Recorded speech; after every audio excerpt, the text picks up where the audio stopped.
You're listening to Checking In, a self-help book club hosted by Adam and Amber, where we read self-help books each week and sit down to talk about them. Disclaimer: the opinions recorded on this podcast are our own and do not reflect the authors mentioned here. Welcome back. Here's another episode of the book club with Adam and Amber. It's called Checking In, by the way.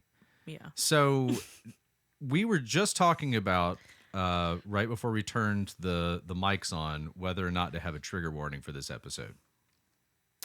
I can't think of anything off the top of my head, but I can, of course, put one in there later. Yeah, I think we're okay. But this is it's going to be kind of one of the heavier episodes. Yeah. Just in terms of like what it's about, but the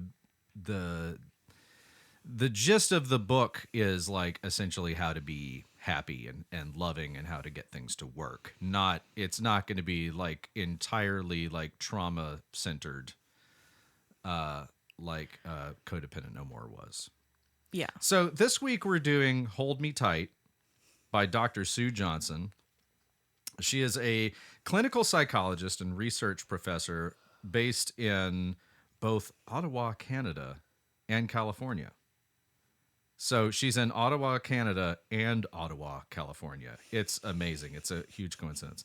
She founded the International Center for Excellence in Emotionally Focused Therapy in Ottawa and is the recipient of numerous awards. Boss babe. Yeah. And I guess here's the elevator pitch for you guys. Here's essentially what the book is about. Have you ever gotten into a completely absurd argument with your partner? No. Say over a few stray hairs in the drain or some dirty dishes in the sink. It's actually pretty common to get into disputes over inconsequential issues like these, but why? Well, when a couple senses that their relationship is getting rocky, they panic, overreact, and they end up in endless arguments. I have never been in a situation like that before. So this is a really fantastical, unrealistic scenario. This is science fiction, essentially. No, all of our listeners have been in this position, right?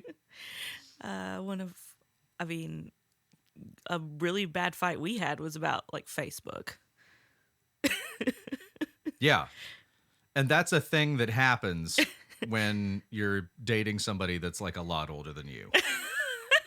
I mean, so this book was written in 2009. So obviously that was kind of when social media was just like Facebook had just stopped being for only college students. Yeah. Does anybody remember that Right. Originally it was like a yearbook of sorts and you would be able to go and just contact your classmates? It would be very easy to stay in touch with the people that you currently are going to school with. But she didn't mention any Facebook drama in the book. Right. And is we what I can't mean. we can't be buzz marketing Facebook because they're up and comers like they are and they need to pay us for they're not going to pay us for anything. Yeah, there's no point They own the in having that world. conversation. So essentially when I was in couples counseling several years ago, one of my exes very smartly made sure that I was going to see a therapist, and I already was doing that of my own free will. But she also said, like, as soon as we were like together for real, officially together, that she wanted us to be in couples counseling because she wanted me and her to have like a common language that we could use to talk about our relationship. Because while she was getting to know me, like before we were official, I would have issues that made no sense. And we would have fights that made no sense. And even though I was the older one, I was the one who was more emotionally immature in these fights. Like essentially I would revert to being a child and she's having to do the emotional labor to like bring me back into, and she was like, I can't be doing this. I cannot be doing this. So you need to be going to therapy on your own, and we need to be going to couples counseling to figure out essentially why you're wrong all the time. Did it happen to be big? Guys, I'm joking. I'm joking. I'm joking, men. That's not what couples counseling is like. Did it happen to be big dick therapy? It was only big dick therapy.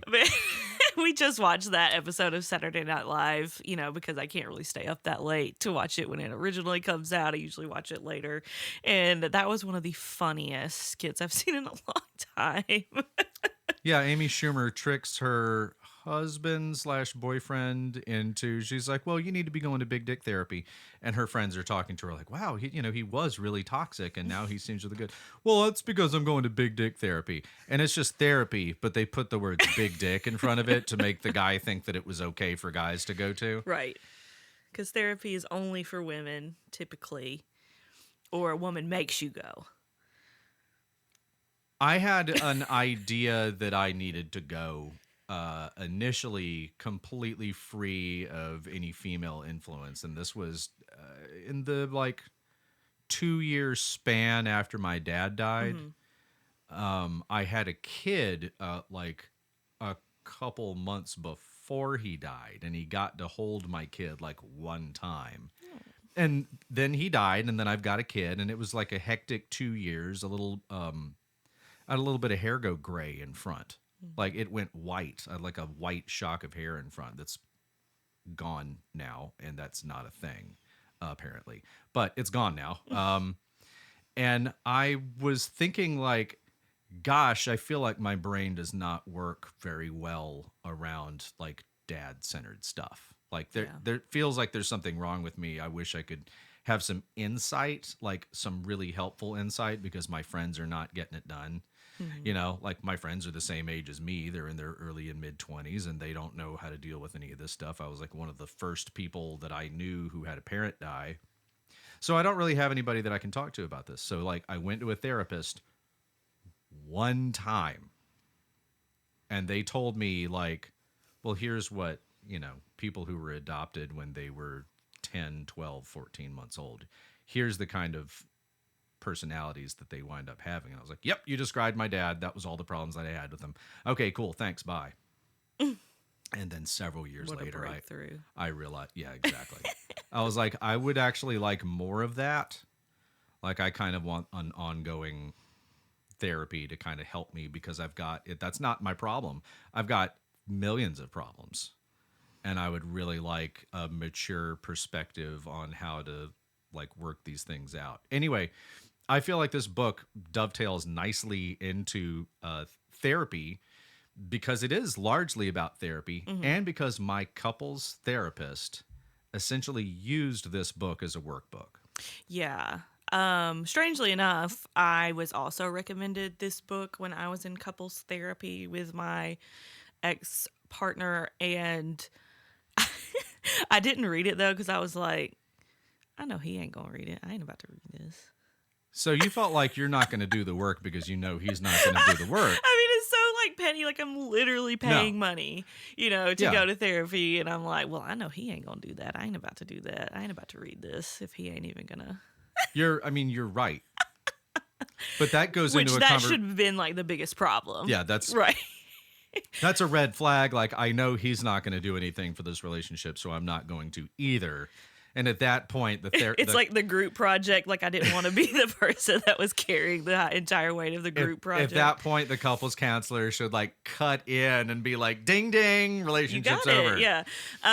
Which, and we can unpack a lot of this later, but one thing about the book that I just kept thinking about is none of this really great advice is going to work unless both people are super invested in taking what this book says seriously. Our puppy Jolene has entered the chat. So if you hear some low end rumblings, I apologize. I'm going to try to get that out in the mix later. But I mention it because I'm not going to be able to edit out all of the puppy noises, because there's probably about to be several. Jolene, down. This dog just turned around and looked at me and wagged her tail, and it did not lay down at all. Okay, so the most helpful thing in this book for me long before I recognized that it was from this book because, by the way, my couples therapist did not actually assign this as reading ever. He'd be She was like, they ain't gonna read this. Look at these fools. well, no, I mean like he probably assumed that I would do the reading, but he never assigned it. Oh, I didn't know yours was a man. Yeah, Randy. And he, I'm sorry, I'm probably not supposed to say that. Randy's listening to this podcast as a resource every week, and he's just like, dang it. I've been outed as a therapist. So he would show up every week and be like, well, if you remember from this book, from Hold Me Tight, one of the things is demon dialogue. And you're engaging in demon dialogue right now. And I'm like, if you want me to read the book, just tell me to read the book. One thing about all of these books really is that they have their own little terms and jargon that they come up with. But in this book, there is quite a few. There is. My own demon dialogue has now entered the chat. There's another dog. Hi. All right, we're going to have to pause.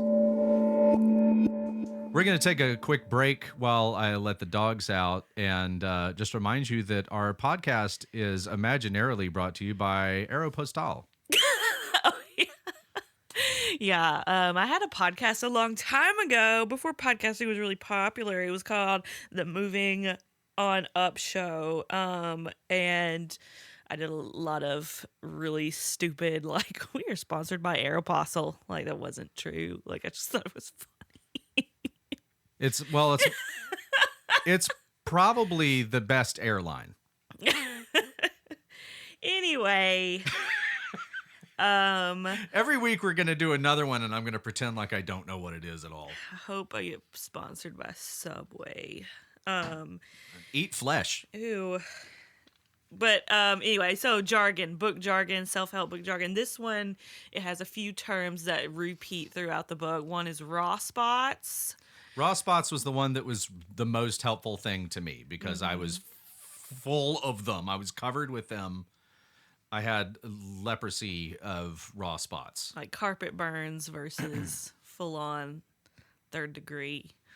Yeah, essentially raw spots are, without looking down at my notes, raw spots are like traumatic injuries that have happened to your soul and your heart that you never properly recovered from. Mm-hmm. So it could be like, I get to a certain point in the relationship where my first wife was doing something, and then I assume that my second wife is going to do the same thing at the same point. Mm-hmm. And if I start getting indications that that's happening, I panic, it's over, yada, yada. Or it might be, you just said something that my dad would say before he started hitting me or something. Yeah. And that, by the way, that's not a personal example. That's like, a more like a broad. Yeah. It's just, something that has happened to you that's traumatic. Yeah, that's something that happens to broads. No, that's not what she meant. Sorry. And then they also have the demon dialogue. Mm-hmm. And then they have the protest polka, which always made me laugh. I need the whole polka thing to stop because there were a few things that got labeled as polkas. And they're not polkas at all. Some of them were marches. Some of them were more of like a bossa nova. And the polka thing doesn't really work. It's clearly not an experienced musician that wrote this book. It definitely made me think of like ska music. If your relationship turns to ska. The mighty boss tones doing the protest polka. Except it's a political song. Right. So this book, I listened to it on audio book. A lot of these, pretty much all of these, are going to be that way just because we gave ourselves a pretty quick turnaround time on reading a new one each week. This one actually took you a minute to get through. Yeah. Well, it was really hard to read. As an audiobook. No, I had my youngest child a lot more over the last week, and he is the kind of kid who will sit silently, being just like happy as a clam to be in total silence. And then if I put something on, he has to now narrate everything that he's doing. And I'm not the kind of dad that will usually be like, hey, shut the fuck up. I'm listening, like, and it wouldn't work on this kid anyway. He'd be like, what? How come you're not interested in everything that I'm saying all of a sudden? And I would just turn it off and go, and listen to whatever it was because he wants my full undivided attention, and that's fine. And that makes sense. And it would just be longer and longer and longer before I could get back into listening to this book. So this one actually did take me 2 weeks because I had so much life stuff going on. Yeah. But I was already very familiar with the contents of the book without having read it, thanks to, my old couples counselor. I just thought you didn't like it. I was like, oh, he must hate this one. Yeah, I read it pretty quick, but I think it was just because it wasn't a whole lot that I needed to go back, listen to, digest. It wasn't anything like super abstract. The audiobook is not narrated by Dr. Sue Johnson, but it is another British lady. Mm-hmm. So like when it first turned it on, I was like, oh God, I can't handle this. This is like Harry Potter or something. And then I'm like, how do I even watch like British movies or like freaking Downtown Abbey or whatever? And then I was like, oh, subtitles. And I'm like, wait, the book is the subtitles. Whoa. And I just so if you want a transcript of this audiobook, you could just buy the book? Right. And I'm sitting there like, oh my God, I'm such an idiot. We've come back around to, I just want this book written down if at all possible. So I got used to it. She has a posh, I hope that's okay that I say that. She has kind of Is it a slur? She has an upscale London accent. Posh Spice is now a slur for British people. I'm just saying I don't know that she's posh. Oh, but right. she has an upscale London accent. Right. And it So just like it's- makes me feel very fancy. Yeah, she is fancy. She's a fancy lady, and you feel fancy when you're listening to this book for sure. But they kind of open up with a lot of studies and historical psychological terms, so it's a little hard to get through that part because a lot of it's like, in this study conducted in 1961, little babies like to be held. It's like, oh wow, Right. I've never thought They of talk that. about the cloth monkey and the wire monkey. Right. So that part of the book is her essentially, she has her own style of therapy. Right. And she grabs you by the hand and drags you across all of this other kinds of therapy to show you why she has reached this point. Yeah. Where she's like, I'm doing this. My peers are saying that this is the right way of doing it. And I still have couples in counseling whose problems are not remotely solved by these kinds of therapy. They keep on going around and around in circles. And they're doing more research, and eventually they arrive at this kind of therapy. I'm sorry, do you remember what it was called? What her... I was trying to think of that while you were talking. It's she only says it 900 times. It's like ERM or ERT. Yeah, it's EDM. It's electronic dance Yeah. music. It's like That's a drug. probably not right. But yeah, it's emotional openness in a way that I feel like when I first started reading it was, a little foreign for a 2022, I guess, mindset. Why is that?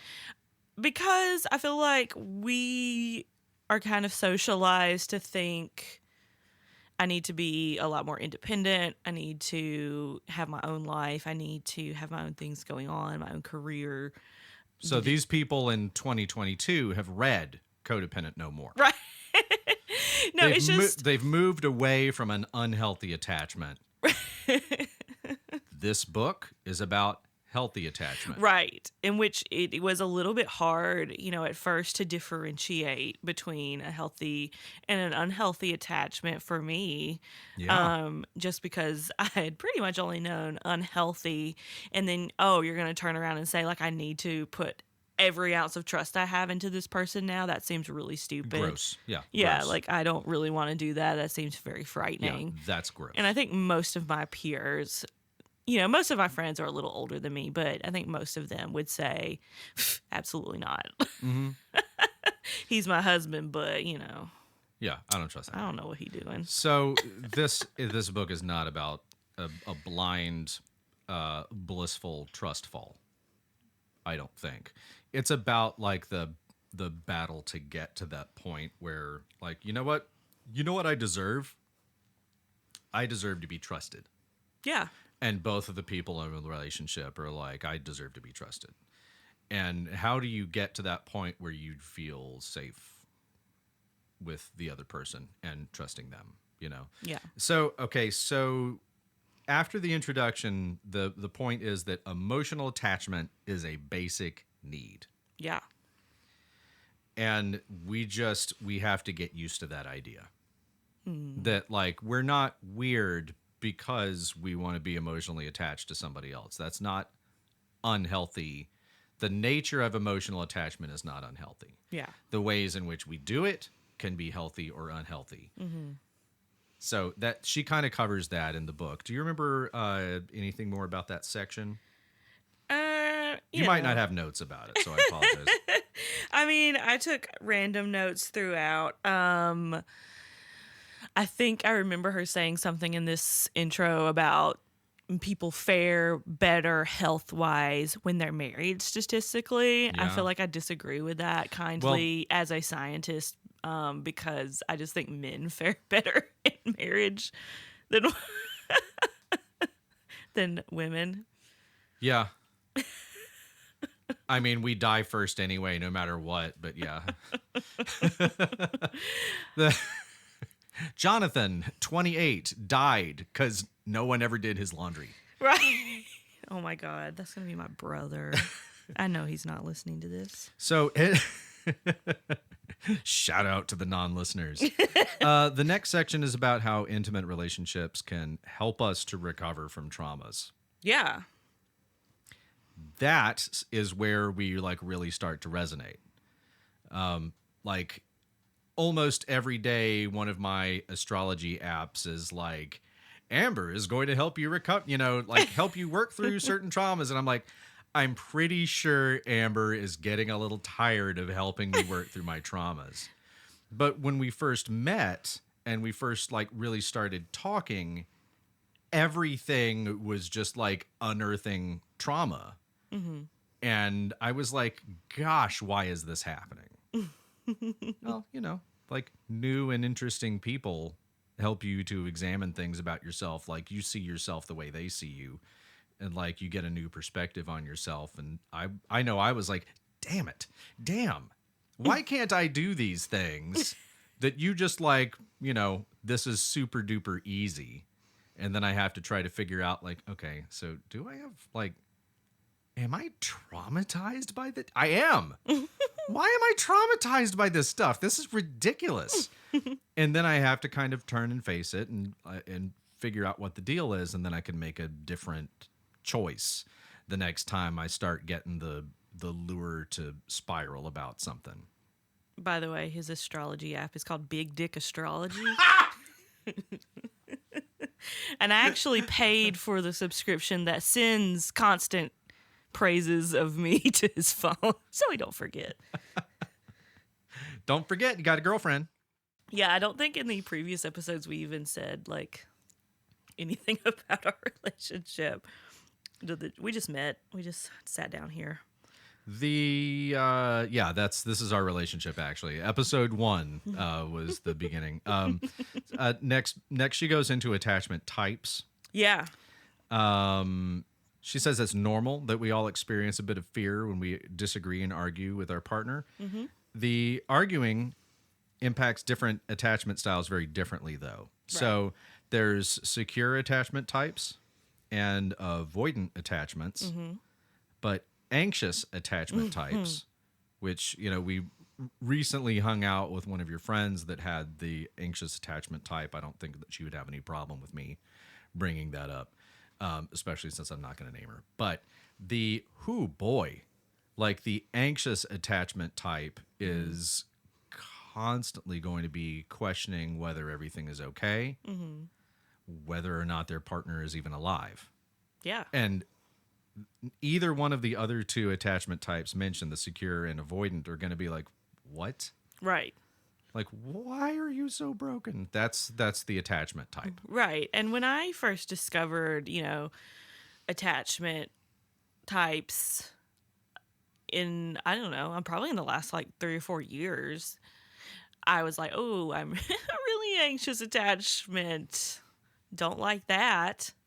But it was kind of, I don't know. I think sometimes there's a little bit of a relief when you find something that really does kind of describe your behavior and your mental process. And it makes, at least me, feel Yeah. a lot less alone. Yeah.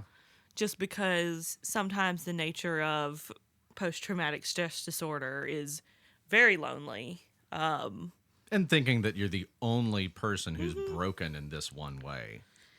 And That can be very isolating. yeah, and she also, there's a lot in this book of her rewriting some therapy breakthroughs that she's had with some of her clients. So she'll have anecdotal examples, which She has I think a lot of them. right. She has a lot of them. I liked those. I really liked the ones that outline how it's normal to want reassurance in your relationship with your person. I think that in my previous relationships, I was always feeling like, or just flat out called out as like, you're so needy. You're needy. You're needy.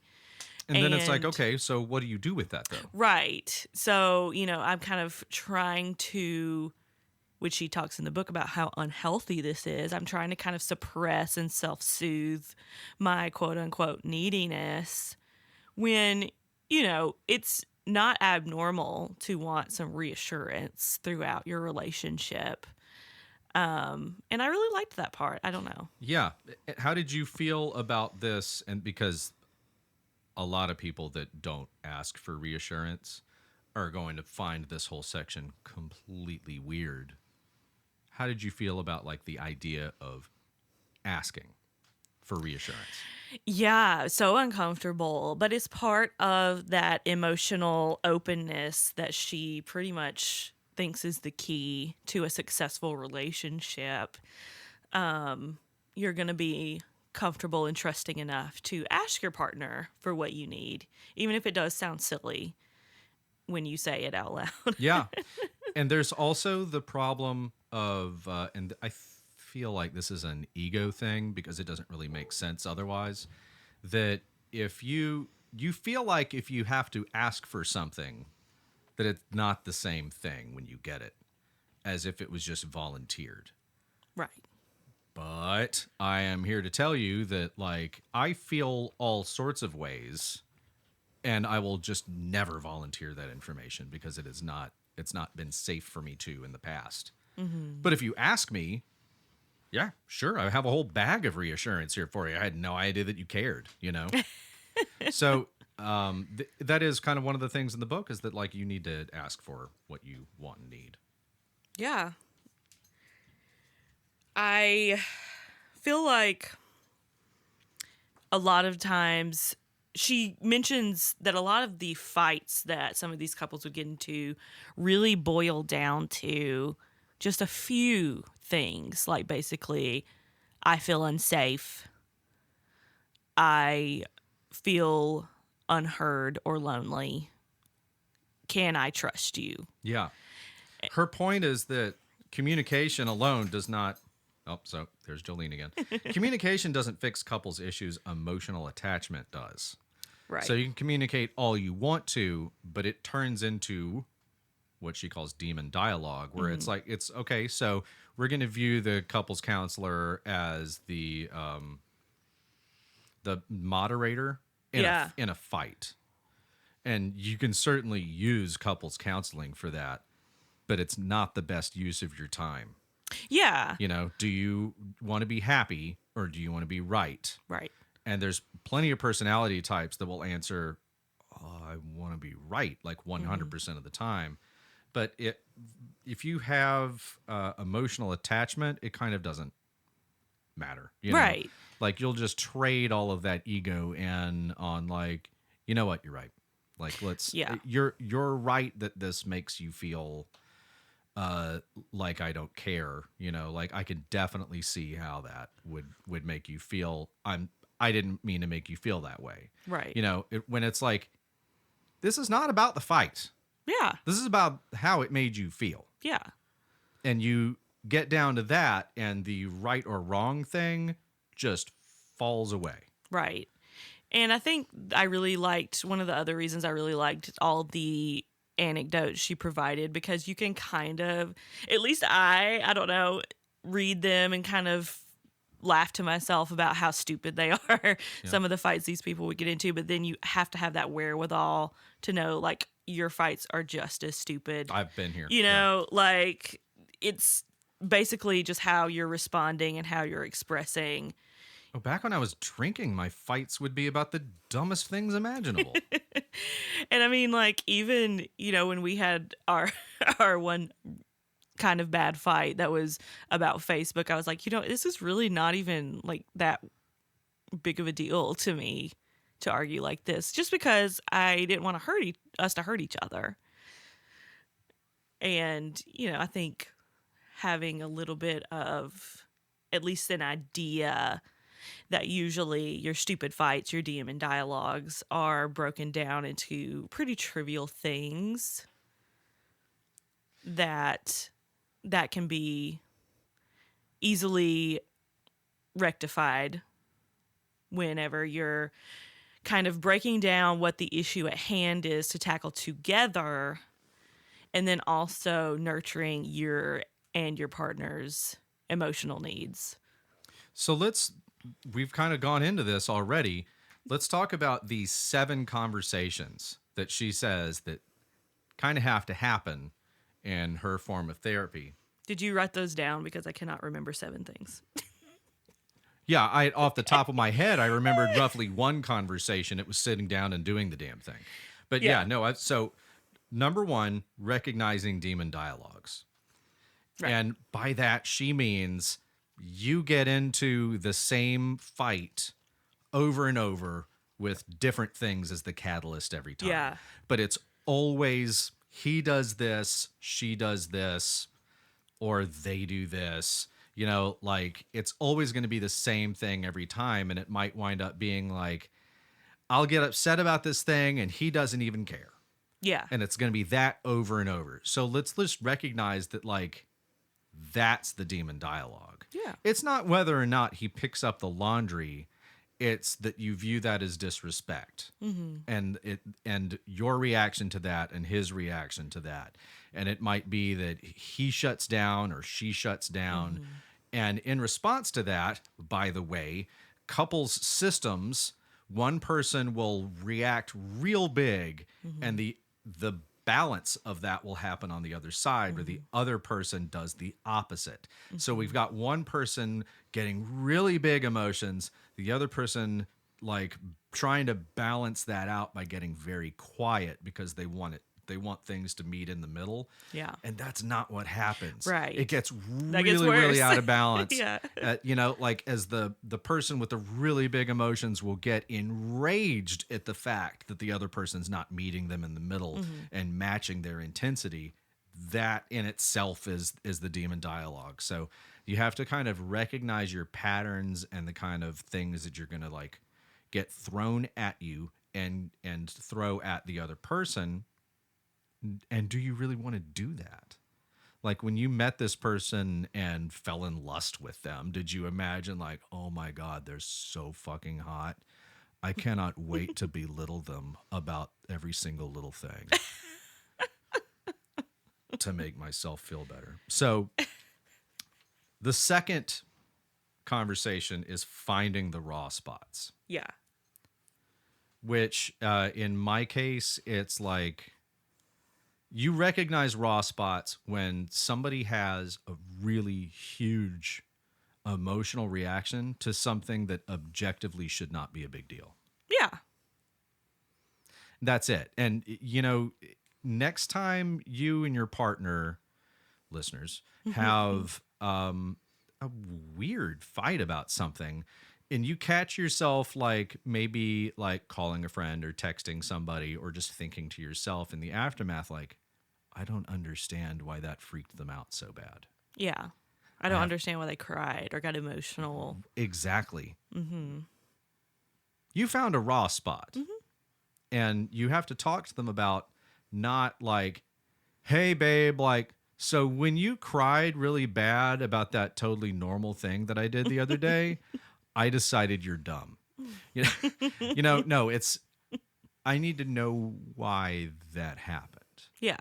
I care about why that happened Yeah. because it's very likely that I reminded you of something that made you feel totally unsafe. Even if it's like subconsciously. Yep. Almost. And they're usually not going to recognize what it is right off the top of yeah. their heads. And you really do have to do a lot of inner reflection and You have to thought. ask some questions and, Yeah. some good questions about that I remember off the top of my head that, we've used recently are, okay, what was happening right before this fight?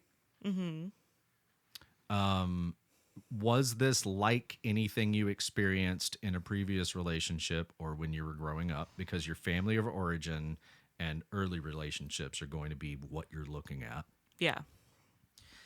And if you can figure out that, hey, this is a raw spot, this is about, something that, somebody did to me when I was a teenager or a little kid or in my previous marriage, if you can recognize that, that takes the power out of this raw spot. I'm not saying you're done with it, Yeah. but generally, raw spots will work by going undiagnosed, and everything that's like it piles up on top of it in the exact same spot.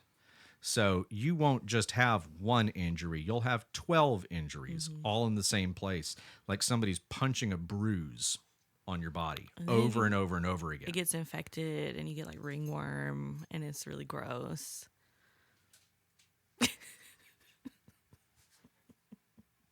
Yeah. I was going to say that. Okay. So, conversation number 3, revisiting a rocky moment. Break down and analyze some argument, like a typical argument. Yeah. Go beyond the anger to understand how your deeper needs are shaping up your cycles of negativity. Yeah. I think that I've kind of always stood by resentment kills relationships. When a lot of times people don't like revisiting, rocky times or certain events. Yeah, spoiler alert, you're not going to like this. Right, exactly. You don't want to be reminded of that shitty thing you did. No. And being reminded of that shitty thing that you did is possibly going to get you emotionally hijacked. Right. And You have to understand, like, no. Yeah. We're this is a safe space. We're working on something good here. We just have to bring up the shitty thing now. Right. And, whenever you're keeping it locked up because you don't want to start a fight or you don't want to just bring up old things. I remember a previous partner of mine would be like, you're just rehashing the same thing over and over. I'm sorry, And I'm just like, I'm just growing to resent you, you know? Instead of like pointing out like, hey, this wound is never healed, we're probably going to have to do something for that. It's just like, shut up. Which, again, you have to both be really invested in this for it to work. So the reason why we've got the other parts before this one is that when you revisit that rocky moment, you need to have the vocabulary and the understanding of like, well, what are demon dialogues? What are raw spots? So this isn't me going, well, I've decided that I'm going to be upset about this. No, I'm just upset about this. Yeah. And you have to recognize this is a raw spot. And then when you're talking about how you're upset about this and how the other partner reacts to you being upset, you have to understand, like, here's where the demon dialogues come in. here's where the negative ways of talking about this problem are coming in. So in order to revisit a rocky moment, like they say in the third conversation, you need to have the understanding of what you're doing and how to kind of keep it safe first. Yeah. The fourth conversation is the titular "hold me tight" conversation. You learn how to be emotionally accessible, responsive, and engaged. And this one is going to be the bedrock of a solid relationship. Yeah. When you can ask for that need to be met, whether it's having a verbal reassurance, whether it's just a touch, you can really communicate with your partner without worrying, am I going to be rejected? Or like you could just put a price on forgiveness. Like, could I give you $400 and you just be okay with this from now on? I think that's how I need to. How much would it cost to hold me tight? I think that's what I need to pursue from now on. I think I've stumbled into sex work. So beyond that, we're just kind of enhancing from here on out. So conversation 5 is forgiving injuries. You have to forgive the past hurt so that you can move forward.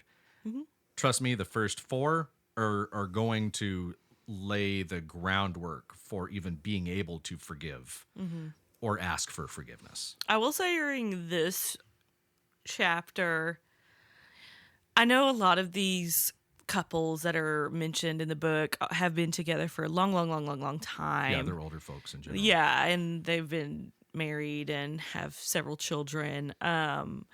But I don't know, like sometimes I listen to like what's going on or what their little issue is. I say little, and I'm like, y'all should probably break up. Like, Right. And I agree. In a lot of cases, that would be easier, and statistics point to they will do it again. However, if you are saying I want to continue to have a healthy relationship with this person, this is what you have to do. yeah. You have to choose to do this. And I am not saying choosing otherwise is bad. Yeah. That's always a choice. You could always be like, well, fuck this guy. Like I'm done with this. This is time number 12. And nobody's gonna. They're not changing. Yeah, and nobody's gonna fault you. No. And I would throw you a party. Right. Conversation 6 is bonding through sex and touch. So this one was really hard for me. I cried throughout this chapter. Tell me about that, because I don't remember this one.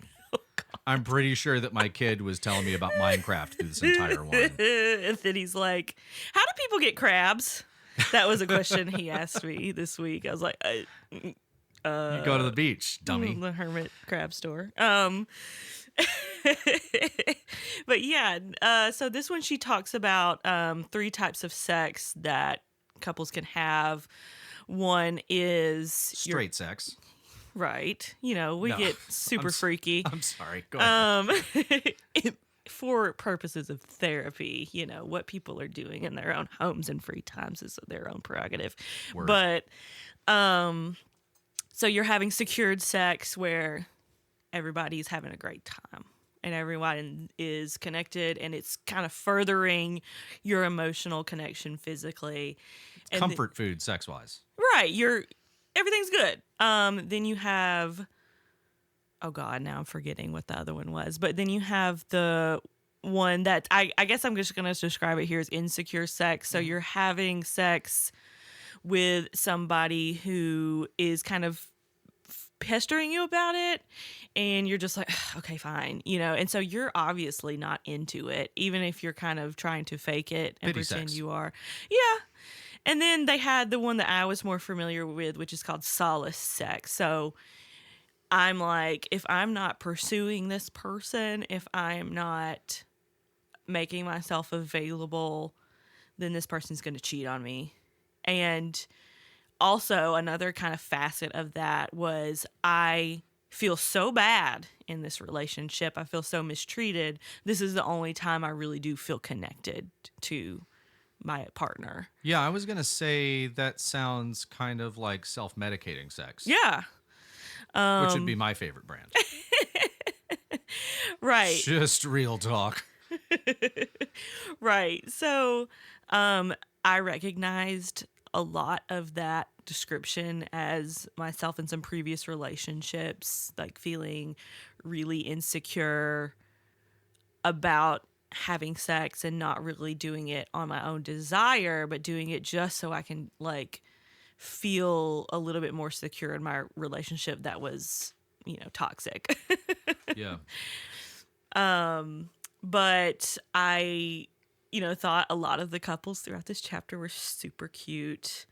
And honestly, thank you for sharing your stories. Yeah. You don't have to do that.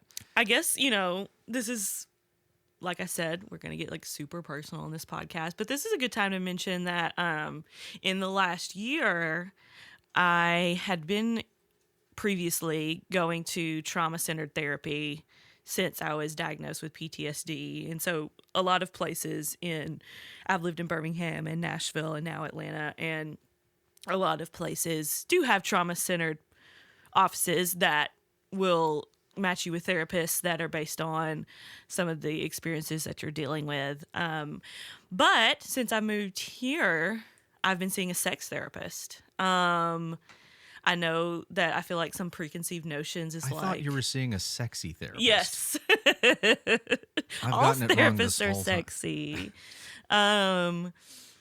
But I've been seeing a sex therapist, which I mean is basically a regular therapist. But I sought one out because I felt like my sexual relationships, the sexual parts of my relationships had always kind of been an issue.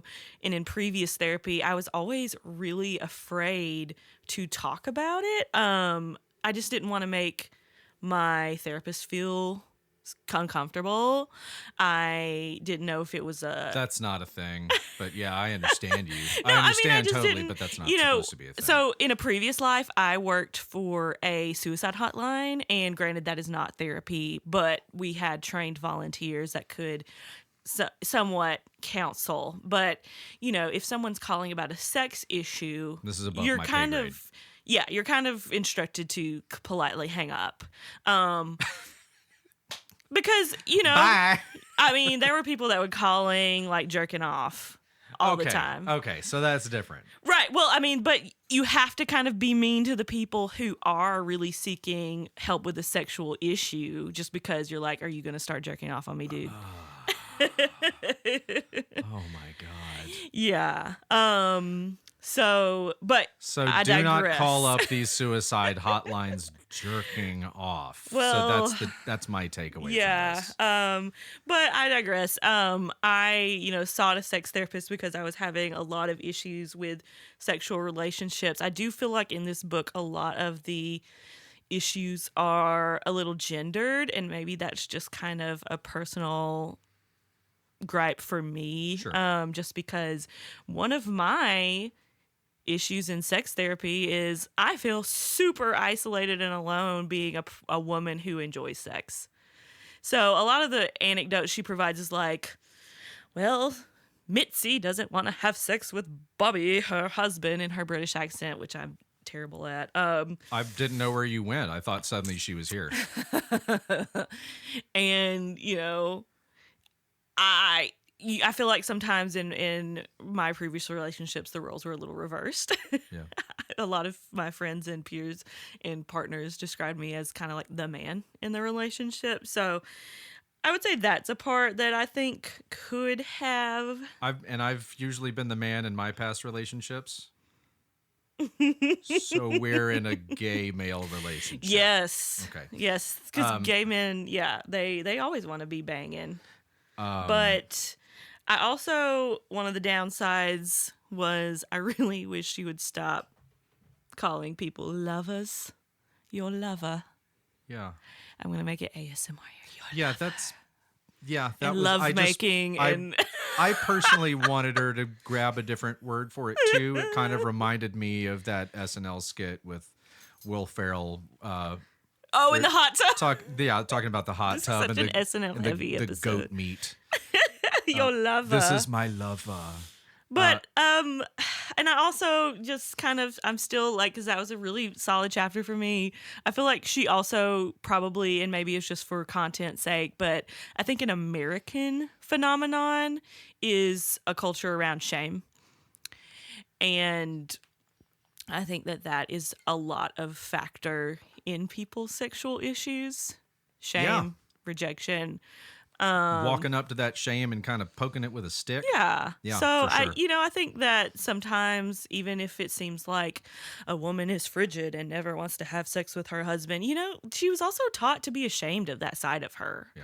So, why don't we address that? Let's be fair. The seventh conversation is keeping your love alive. Mm-hmm. Basically, the state of all things, to quote my old couples counselor, the state of all things is entropy. So things are always in a state of decaying. So once you fix your relationship and you get real good and on the same page, and you've had this hold me tight conversation and you've forgiven the injuries and you're bonding through sex and touch, now you're like, oh, okay, so everything's all good forever. No, it's not, dummy. Like you continue to still have to do these things. You will still find new raw spots. You will have weird fights about nothing. It's not like all of it completely ends.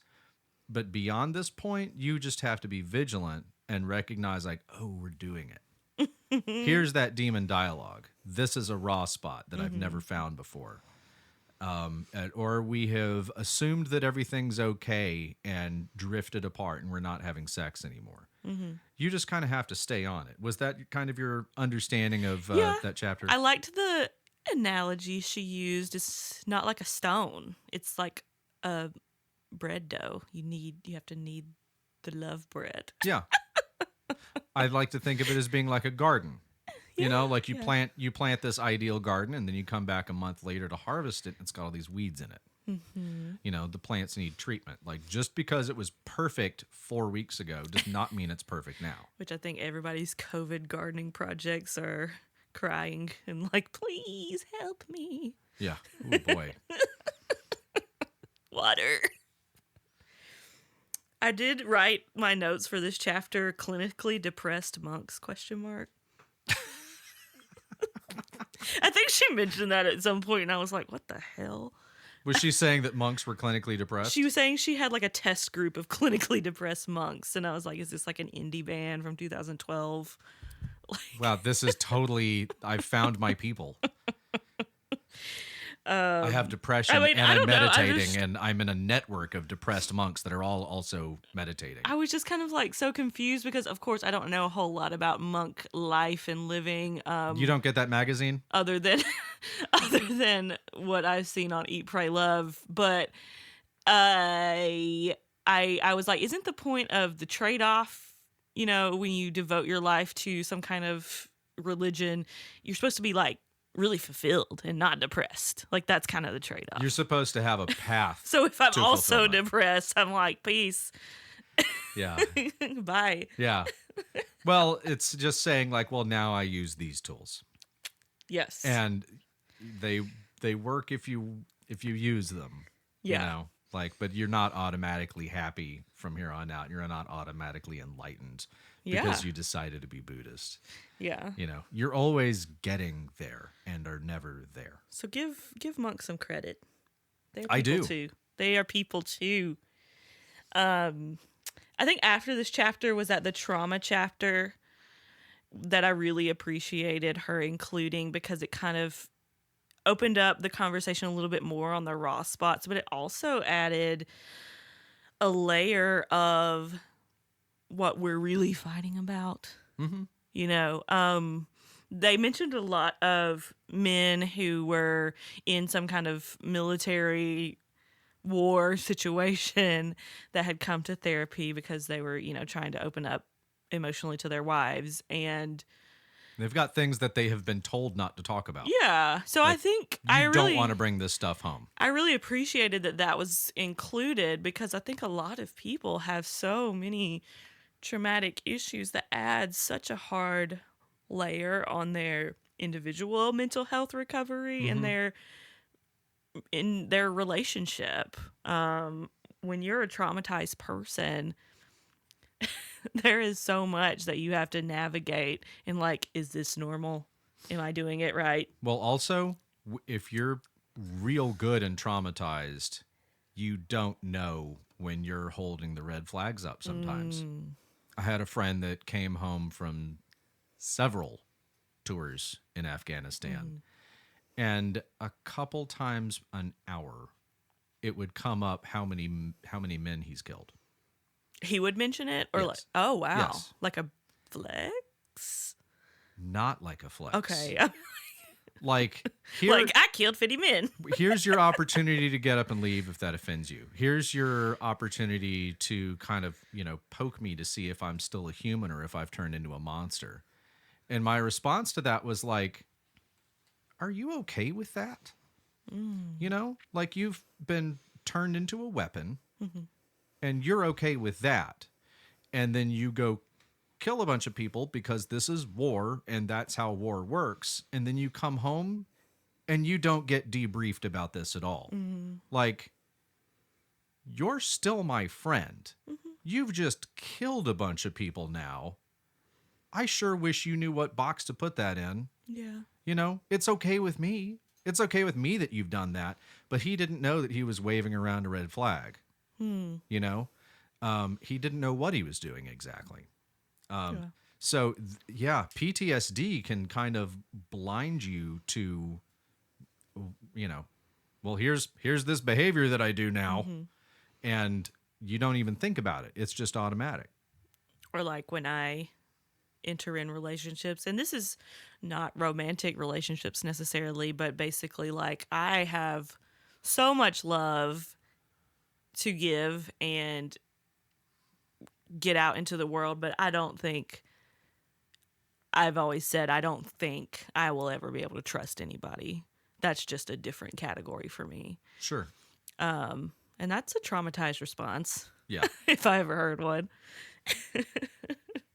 But I really did like that chapter, because I think throughout the times that she's talking about the emotional and openness and being honest and being truthful, I'm like, but what if they're traumatized? Like, what if? But one thing I wished that they would have outlined, and maybe it's just editing wise it's not important, but when it's important, I think, to let go, because I think the anecdotes in the book are people who are very invested in making their relationship work. Yeah. And I think there's a lot of people that you and I might have encountered who do their best to make it seem like they're invested. But had I had a therapist just telling me this person is lying to you, Yeah. I sat in couples therapy next to a person who just like lied their ass off the whole time. And I sat in couples therapy next to somebody who thought they were telling the truth Yeah. when they didn't realize that they weren't. And, I was the one that had all the homework to do every week. And it was because the other person was not being as forthcoming as even they thought that they were. And boy, that's just like the biggest asterisk that, like, we really thought that we were working it. And in your case, one of you knew that they weren't. Right.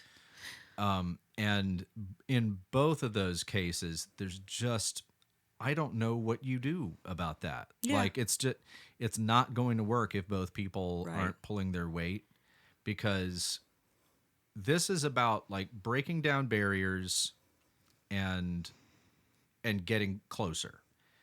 And that can be exploited under negative circumstances. Right. And I think conversely, I mean, when we talk about codependent no more, the goal, in a relationship, in a secure relationship, is to trust the other person. And you're kind of saying, I will never leave you, like when we have really deep discussions and I'm like, why do you feel ashamed? It's just me, Mhm. but I do think that it is important, especially if you've been codependent like I have, to really reiterate to your partners or even to yourself, there is some things I will leave you. And Yeah. that's just how it is. I'm an adult and I can make a damn adult situation if I want to. Right. Like um I feel like, and we've mentioned codependent no more several times while Mm-hmm. we're talking about hold me tight. We've mentioned it more times than we've mentioned hold me tight. And it's because it's such an interesting book to compare and contrast against. Yeah. I didn't expect that when we first started reading it. So Yeah. codependent to me, here is the difference of like why the I feel like these are kind of a yin and yang thing. Yeah. Codependent no more is about how you would do it wrong. Hold me tight is how to do it right. So one is walking away from the darkness. Mm-hmm. The other is about walking towards the light. And it's the same direction, Mm-hmm. but with a different focus, a different emphasis. Mm-hmm. And codependent no more will hopefully get you out of trouble, Mm-hmm. and hold me tight will like bring you more into happiness. Yeah. Like, so we're not even really talking about like you're no longer in a traumatic situation. Mm-hmm. Mm-hmm. Now the traumatic situations are in the past and they're called raw spots. Yes. So this is what happens when you heal up a little bit more and you're in a relationship where the other person is as invested in being healthy and loving as you are. Yeah. I think that's a really good sum up of that. Um, yeah, I kind of looked at codependent no more like, well, this is what, toxic relationship looks like. Yeah. It was a really genuinely upsetting book that I still I've had trauma from. I'm still in a mood about it all Oh these my weeks God, later. right? I had a friend who has been trying to read along. She's been asking me for the insider knowledge, what book we're gonna be reading next and next and next. And she was reading along with Codependent No More, but a summarized, like a Cliff Notes version, which I Mhm. didn't even know existed. I guess that's for men. I guess it's I guess it's located next to like the deodorant. I mean, I can think of a woman who has been offered several self-help books and not read them past the first couple pages. Oh, Uh, that's me. I think we so established that she we're was both men. she was reading along with Codependent No More, but Oh doing yeah, a but Cliff Notes she was version. like, I didn't think it was that bad, and I was like, well, you just got the condensed version. Yeah. Without all of the like specific examples of these people's Mm-hmm. traumatic stories, Mm-hmm. it doesn't have the emotional weight, and that might mean it's a lot more fun to read. Yeah. But you're not going to have like the crystal clear understanding of like, This is oh, me. oh shit, I have done this. Yeah. I've been in this situation. Or in the case of like some of the author's personal stories in Codependent No More, Yeah. like, oh my God, I can't believe this happened to anyone. Mm-hmm. Yeah, she's completely like valid to talk to me about whatever. Yeah. Like I completely believe you now. You have lived through this ridiculous crap. Right. Yeah. I mean, and I think that gives her a little more. I don't know. Like you know how we have those conversations where I hate talking to people who have never been through anything in their Yeah. life. Like I just Yeah, it's feel a like like at least I know I can relate to you. At Yeah. least I know you're Like, fucked up. oh, your trauma Like I is am. legitimately fucked up. Yeah. Right. At It least I is- know you know where I'm coming from. It's comforting to folks like us who've Yeah. like, well, we've certainly had some. Seen some shit. Yeah. I've seen some shit. So, what book are we doing next? Oh, are we gonna start? Yeah, let's start telling them what book we're going to try to do next. And then with a little disclaimer like that might not be the book that we actually discuss. maybe we abandon ship after 20 pages, or like, Um, oh, this is a special interest book that I can't talk about on this podcast or something. so I guess it's cool that, I brought up my sex therapist that I've been seeing, who I love. She has wanted me to read The Ethical Slut, which I just feel like, from what I can tell from it, will be somewhat lighter. Yeah. Yeah. Um, So this is going to be more like a softball bunt yeah. of a book compared to some of the more emotional slogs. Right. And I mean, of course, I've had a lot of traumatic issues surrounding my sex life and a lot of shame and religious trauma. So that's kind of, the book is written for someone like me. Mm-hmm. And I'll be interested to find out what happens to people who have sex. That'll be who've had sex before. That'll be really interesting. Yeah, me. we since Adam gets routinely recommended the Joe Rogan podcast, I always respond with, "But you've had sex." I don't understand. You need to prove it. Spotify has been recommending the most bizarre, like not applicable podcasts to me lately. I'm not sure what it is that I clicked on or searched in Google, but it's like, oh, he's a dude. He's never had sex. And we're just going to throw a bunch of right-wing conspiracy stuff at him. It's probably after you Googled boobs. I Googled boobs porn.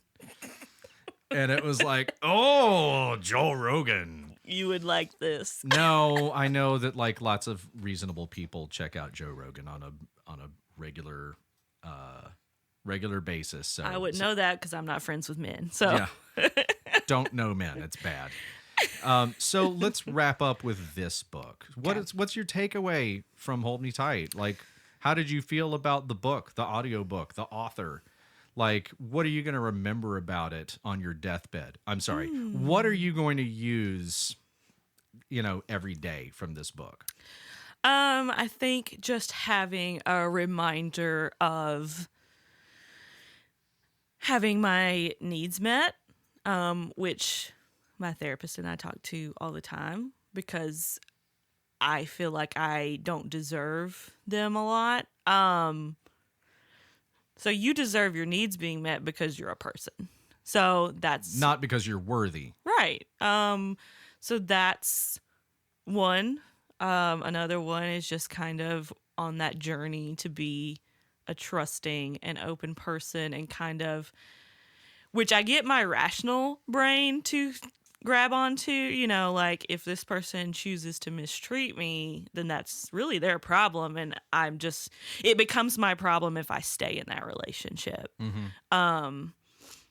If that's their problem, then, I can move on rationally. Yeah. So just keeping those things in mind, as I try to be a more open and trusting person.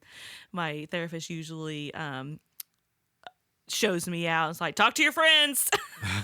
Please talk to your friends this week. Mine is like, I need you to write, like I need you to write this down or write a song. Yeah. Like he's like, I know it's going to come out as a song, but please try to kind of journalize about the stuff that you're talking about.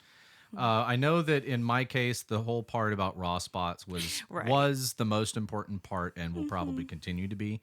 The arguments that I used to have with my partners have dropped by more than 90% since I realized this thing about raw spots. Yeah. And with you, I'd like to try to drop it by 90% again. They were doing pretty good. We're doing pretty good. If you see a raw spot argument happen once or twice a year, I'd say we're doing okay. Yeah. And I think we're on track for that. Yes.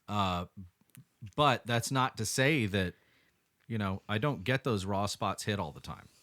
Yeah. The problem is, or the solution is that I make a different choice now.